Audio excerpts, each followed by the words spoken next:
Hi. The car's performance is looking strong compared to our rivals at the moment. Check it out, and we'll review it in more detail later. What's going on, guys? Aarava here. Welcome back to my F1 2016 Career Mode, episode number 9 today for Season 2 at the Austrian Grand Prix. We kick things off with a very surprising note from our R&D engineer. The very first time he's talked about us being ahead of cars and not kind of criticizing us or talking about upgrades, just generally just mentioning that we're top. So apparently, according to the chart, we are the fastest car at the moment. That'll beg to differ when we get to qualifying probably, because we saw last race as well, we're apparently the top team, and obviously we didn't we weren't quite the top team, so we'll see how things go. Obviously last time out it was a very crazy Grand Prix, absolute insane race results. So guys, if you have missed last episode, do go check that out, obviously, because I'm uploading these less often every single week. It is very crucial that if you do miss an episode, that you go check out the previous one, and so you're caught up on that. But that was an insane result last time, so I'm not going to spoil it for you.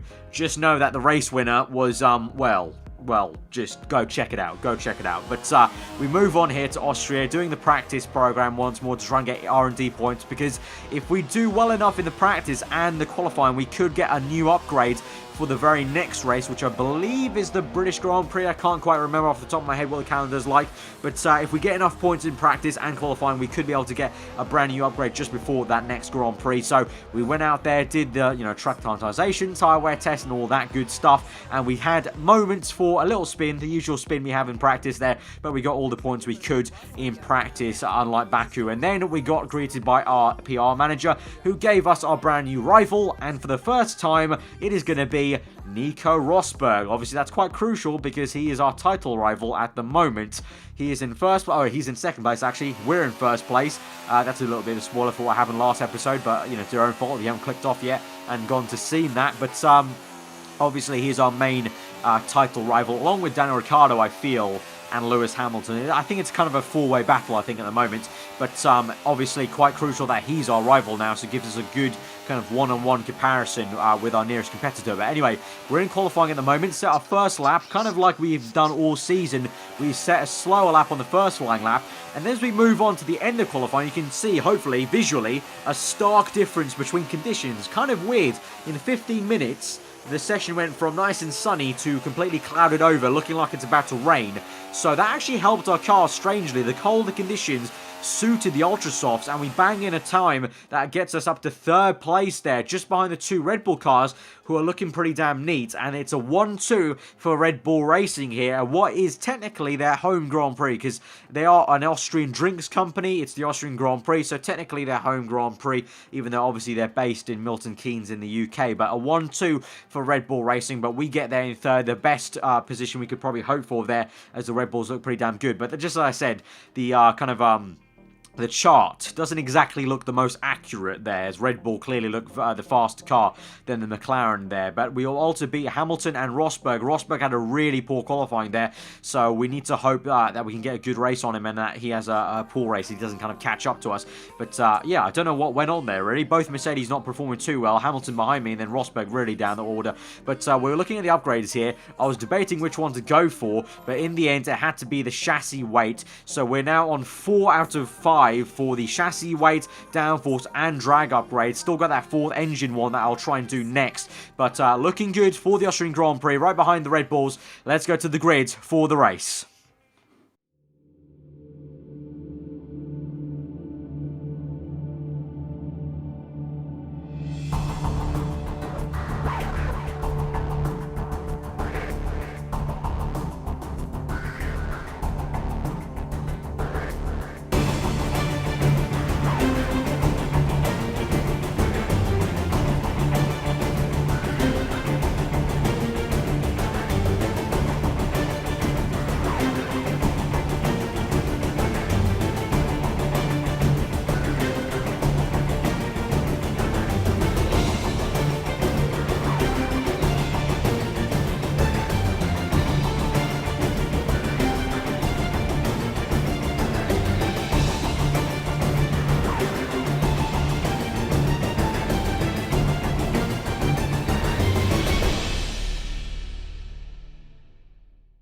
Right, so as per usual, let's take a look at the race strategy ahead of that formation lap. We're going to be using quite a colourful strategy today with purple, red and yellow all on show, with the Ultra Softs obviously that we qualified on starting that. They won't go too long, very much almost like a qualifying tyre in a way.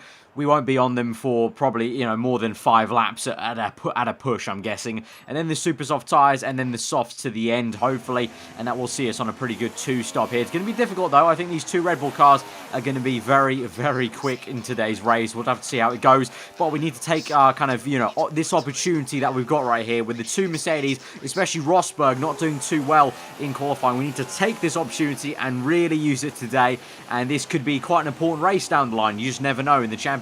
So we need to use what we've got today, a 3rd place right behind 2 Red Bulls, not 2 Mercedes cars, to really capitalise on this race. So we go to 5 red lights for the Austrian Grand Prix. Build up the revs, dump the clutch, and we're underway. Max Verstappen gets a pretty poor start. Ricciardo's got a great one as well as myself as we get boxed in behind Max Verstappen into turn 1. Ricciardo is going to try and take 1st place. The 2 Red Bulls make some contact there, and behind us, Jenson Button is now up into 4th place. Hamilton making a poor start, but look at this. We got a great run on Ricciardo. We move to the left-hand side of the circuit. We could maybe get Max, but again, we get boxed in by the 2 Red Bull cars. They've done it twice now as we go into the 3rd turn, or the 2nd turn, I should say. Ricciardo and Verstappen still going side by side here. The 2 teammates really not giving an inch to each other. We get the slipstream of Ricciardo, and we move to the right-hand side of the circuit. We go 3 wide into the next corner. I brake a little bit too early, to be honest, and now Ricciardo will make... Oh, he's made contact with Verstappen. The 2 Red Bulls have controversially made contact here on the opening lap. That could have nearly been quite a catastrophic bit of contact there, as we maybe thought about making a move down the inside. Couldn't quite do it on Verstappen as he squeezed us out, but that was very, very close. That was very dicey between Ricciardo and Verstappen. He really did not want to give Max any room there. And speaking of Max, now he's made the move on Ricciardo, so it's all payback for what happened in lap 1, now in lap 2, and Verstappen taking the lead. Will get slipstream on Ricciardo. Will again move to the right-hand side of the circuit quite aggressively down the inside. Can we at least overtake one of these Red Bull cars? They go side by side. Looks like Verstappen, that is, or Ricciardo, I think. Ricciardo has lost that place. He's lost traction around the outside, and he's given up that place. He's down to 3rd now as Verstappen takes the lead of the Austrian Grand Prix. 2 laps later, it is already time, I think, for our pit stop. You can see Verstappen in the distance. It's already got a humongous gap there, so just showing the pace of these Red Bull cars. I said it that these 2 guys would be very, very tough to beat. We've at least got 1 person right now, which is Ricciardo, but Verstappen there really flexing the muscles at what is technically Red Bull's home Grand Prix, as I said before in the qualifying phase of the episode. So, you know, he's going to try and do his best, and he really, really did get the hammer down there. So I thought it's best to come in for a bit of an earlier pit stop. Lap 4, could have probably gone to lap 5 with the 2 Red Bull cars, but I thought I'll try the undercut here on this super soft tyre. So we come out, oh god, there's been a yellow flag situation. Raikkonen is going very, very slowly, and he's in last place. So we were going to be in last after that pit stop, but now Raikkonen is last. So, very, very odd. Let's have a look at what happened. Let's see what went on there, shall we? So, Raikkonen coming through the 2nd last corner. This is us up ahead going to the pits there. So, Raikkonen follows through on Ricciardo, who's been overtaken by Felipe Massa at this point. So, interesting. And Raikkonen going very, very slowly. Looks like he's got some sort of issue with his engine, going slowly in 6th gear. Not the gear you want to be up into turn 1. And then Jenson Button is the culprit to spin Raikkonen around. I definitely did not pay him to do that, okay? I'm just going to state that right now. I did not tell Jenson to do that, but there you go. Our teammate is the culprit. That span Raikkonen around. To be honest, Raikkonen kind of was going so slow, he might have just kind of forced that on himself there. And then if we look before that, you know, early on to the Grand Prix, you may have noticed that Rosberg didn't really mention where he was. We're going to have to take a look at where he was in all the proceedings now. He's behind the Ferrari at this point. You can see the Haas car comes and overtakes him into turn 1. And generally, Rosberg seeming like he's looking like he's struggling, because he's got 2 of the Haas cars there right behind him, slipstream. Also the Manor car as well of, either Verline or Harrianto. But you can see he's already been taken by 1 Haas car. The Manor car comes down the inside. I can just about see, I think that might be Harrianto there. And you can see on board Rosberg now. Gets overtaken by the Manor car. And he gets DRS off him and kind of walks off in the distance. So Rosberg struggling in this early phase of the Grand Prix on ultra soft tyres. So whatever issue he had in qualifying is probably carrying over, and he's really dropping down the field. I don't know if he has a slow puncher or something like that. But like I mentioned at the very start of this race, we need to capitalize on what we're seeing right here, a very, very slow Nico Rosberg. So we need to make sure we keep on in the fight with these two Red Bull cars. Speaking of the Red Bull cars, on lap 6, you can see Ricciardo now comes out of his pit and he's ahead of us. So Ricciardo was before behind us, he's now ahead of us. So it looks like the overcut, or the kind of I don't know, hop, or whatever sort of hop you want to kind of call it, Ricciardo's made it work and he's overtaken us there on strategy. So unfortunately trying an undercut with the super softs not worked, so we're just gonna have to try and re-overtake Ricciardo on track here. And it looks like we've got some traffic up ahead in the form of Sainz and Magnussen battling away, so this could help us straight away. We get down the inside, Ricciardo's got a poor exit, we'll go side by side, oh so close to his side pod with our front left tyre. We'll try and hang it around the outside of this swooping left-hander. It gets very, very tight here because we're still behind Kevin Magnussen as well. We're still side by side through that next left and then right here, and Magnussen getting oh so close to Ricciardo's front wing there,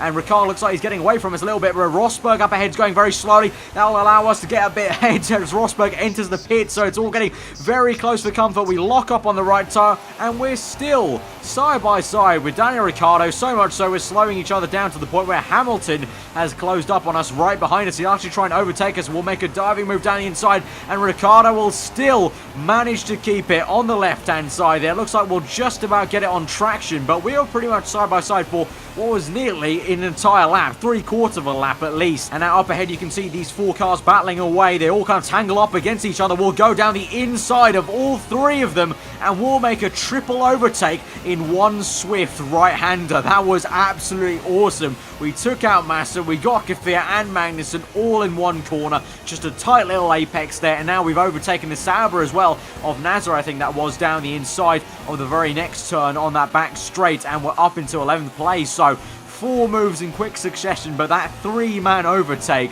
down the inside, that was probably one of the overtakes of the season so far from us in this career mode. So easy that was, as they all got caught up and tangled around each other. So once again, traffic playing a big part in this race at the moment. On towards lap 9, you can see though Massa is coming back at us there with that straight line speed of that Williams car. Obviously Williams has been pretty good at this circuit over the years, but we do a bit of a switchback move on Massa and get him pretty easily actually and re-overtake him, but he's going to get a slipstream once again, and DRS as well, so he'll come back at us once more. Can we defend and try and re-overtake him here down the inside? We'll try and push him out, but he's got brilliant traction around the outside, and it looks like he'll just about get us, unfortunately, there. And later on into that lap, as we go on to lap 10, now Ricciardo will start to come back at us. So it looks like our super soft tyres are starting to wear out as Ricciardo goes down the inside. I brake a little bit early, tried to get a bit of an undercut on Ricciardo. It sort of works here. We get good traction, but Ricciardo has got enough speed to go side by side down up towards the hill of turn 2 there, and we'll see if we can try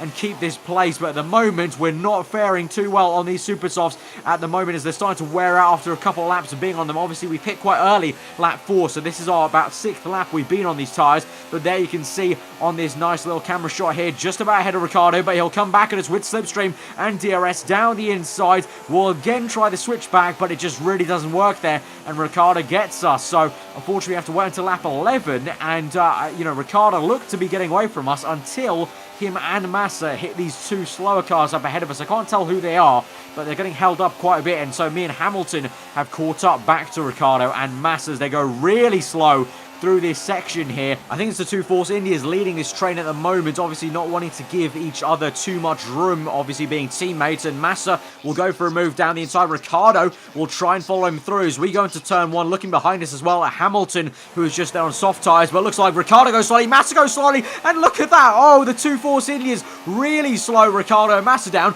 and we've made a 4-man overtake, a quadruple overtake. We've just beaten the previous overtake. Absolutely awesome. In quick succession, in a matter of difference of a few laps, we've made multiple car overtakes in this Grand Prix. This is turning out to be a really good one for action here at the Austrian Grand Prix, and Kimi Raikkonen is out of the Grand Prix from his calamities earlier. Safety car has been called out there, DRS disabled, so we'll dive into the pits now. Good time to do it because we'll get a free effective pit stop there, and we'll go on to the soft tyres. But absolutely insane, you know, 3-man overtake, and then you know, 4th overtake in quick succession down that straight previously on that Sauber, and then, you know, the two Force Indias, Ricciardo and Massa.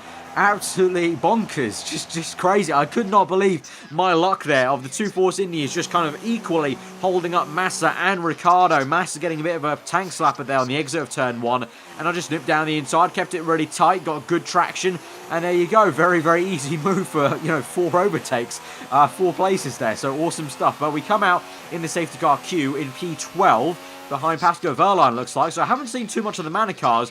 I think the Manacars might be trying a bit of a weird strategy. Might be trying the 1-stop, maybe. We're trying the 2-stop here. But we may have to convert it to a 3 thinking about it, because we pit quite early for the soft tyres, so we'll see how that goes. But we passed the safety car there as we have to catch up to the queue, and then we do that by lap 16. This is actually the end of the safety car period. We've been going around for a little bit of a while, but thankfully we're going green pretty damn soon here through the second last corner. There you go, green flag. We can overtake now as Wehrlein gets away from us a little bit, kind of missing the restart completely, but you got the likes of Palmer up there as well, and Harry Anto, I believe. So a very weird Grand Prix at the moment with a lot of cars, so you wouldn't expect to be up here. Up here because of their strategy. They're trying a 1-stop, I believe. I think that's what they're trying, or at least maybe now a 2-stop as I convert to a 3. Maybe they're just trying one less stop pretty much than the kind of top runners to say that we're top runners with Red Bull and Mercedes, if you like. We go down the inside of Wehrlein, though, and we'll try and overtake Palmer as well, who goes slowly on his super soft, surprisingly, and we're up into 6th place, so great traction against that Renault. So I guess as much as he tried, obviously the downforce kicked in on the Mclaren car to get the power down, and now we're behind Max Verstappen, who finds himself behind Rio Haryanto. So I didn't think you'd be expecting me to say that. Usually, a lot of times we've said a Manacor is near the likes of Rosberg, Verstappen now. These Manas are really are improving. I think on the chart they're pretty much a midfield team now, like a solid midfield team, so good on them. So now we're going to try and overtake Haryanto as Verstappen has done into turn 1, down the inside. Pretty easy move there on Haryanto, and now we'll try and get on the back of Verstappen, who's overtaking the Haas car. So if we can try and slipstream one of these cars as both of them come up to this slow Sauber. So this is going to be very interesting to see where we go. We move to the left-hand side, just taking the license slow and easy, and you can see there that Gutierrez has held up the Sauber of Ericsson there, and we've overtaken both of them again, just like that triple overtake we made. We made a double overtake there, going down the inside, tight on the apex. We try and overtake Verstappen here, we'll try and make some sort of move. We dart around left to right of the circuit, just couldn't face Verstappen, unfortunately. Until lap 21, you can see the gap that he's got to us now. So Verstappen getting away from us, unfortunately. Again, just like at the very beginning of the Grand Prix, flexing that Red Bull kind of downforce muscle here at their so-and-so home Grand Prix. But yeah, we've made some really great overtakes at turn 2, I must say. Really nice spot to overtake cars going tight on the line. But onto lap 23, talking about Gutierrez, actually, that move we made. Gutierrez then re-overtakes us now later in the Grand Prix on his super soft. So it looks like my softs might be wearing out a little bit now. And Gutierrez opens up that DRS flap and overtakes us on the back, so it gets away from us a little bit with that DRS, and he's up into 2nd place. But at the moment, we're looking pretty good for a podium. But as I said before, because we made that early pit stop, I think it might be time to come in for a 3rd pit stop, unfortunately. So what was going to be a 2-stop now turns into a 3-stop just because of that safety car. So in hindsight, actually, usually safety cars help you out. In hindsight, that safety car actually hindered us really, because we were going to do a pretty easy 2-stop, but now we have to convert it to a 3-stop there. You can see the tyre wear just before we entered the pit was very poor, probably very near to a puncture. Actually, I was looking at that indicator quite a lot because I didn't want a situation like China where we were oh so close to getting a puncture there, if you remember, on the medium tyres. So we've made that pit stop onto super softs. Didn't go for the ultras because they'll wear out a bit too much, but we're on the super softs and we'll try and close down on these guys. We move on later into that same lap. You can see Vettel and Gutierrez are fighting very hard. Gutierrez makes contact with Sebastian, the German, in the Ferrari, and he slows himself down and Sebastian, so he could make a move with Gutierrez down the inside. We'll go for it, dart down the inside, down to 3rd gear to get the turn in, but Gutierrez, look at that, did he even have room there on the right hand side? Gutierrez manages to keep it around the outside. I really thought he had no room to make that overtake, but now Vettel goes slowly into the pit entry. That allows us to get around the outside of Gutierrez, as Gutierrez got held up by Vettel's slow line there. But That was insane. I really didn't think there was enough room for a car to be there, but lo and behold, Gutierrez managed to find some room, so fair play to him there. But we're on to lap 30, 6 laps to go, on towards lap 31, 5 laps to go now, and we're chasing down Ricciardo, who's going to make a move on the Force India yet again. Will the Force Indias help us out a little bit? Perez goes slow, and yes he does, as he taps Ricciardo's rear tyre. That allows us to get like a bullet and overtake Ricciardo there, as Ricciardo's rear tyre stops spinning a little bit, I'm guessing, as Perez's front wing touches it a little bit, so that helps us out. So now onto lap 32 immediately, we'll try and overtake Sainz. Pretty damn easy move. Into turn 1 we'll go. A little bit deep, but actually Sainz might come back at us though. We've gone very deep, got poor traction, so I thought it was going to be an easy move, but the Spaniard might come back at us, and also Ricciardo is right in the slipstream, and the Haas car of Gutierrez. So this is going to be very, very interesting. We actually slowed down, allowed us to get the DRS, so a bit of a wily old fox move there to slow down on purpose to get the DRS on Sainz again. And now we'll try and out-traction him. Didn't quite work, but we'll get the DRS. We'll go down the inside into turn 3, I believe this will be, and we'll try and make this move for what will be 4th place in the Grand Prix, I think, at the moment. Yeah, 4th place at the moment. You can see Pascal Wehrlein up ahead in 3rd place, and we actually, surprisingly, move on to lap 36, where Max Verstappen has won the Austrian Grand Prix. You got to say that was probably coming. He showed amazing pace all weekend, but surprisingly, the story of the race is Rio Haryanto in 2nd place and Pascal Wehrlein in 3rd. I do not know how this has happened, but fair play to Manor. They've made an absolute crazy strategy work, and they've got a 2-3 ahead of myself, the likes of Ricciardo, a Haas car, the 2 Mercedes who are flipping nowhere this race. Insane result again. You know, last episode we had Marcus Ericsson winning.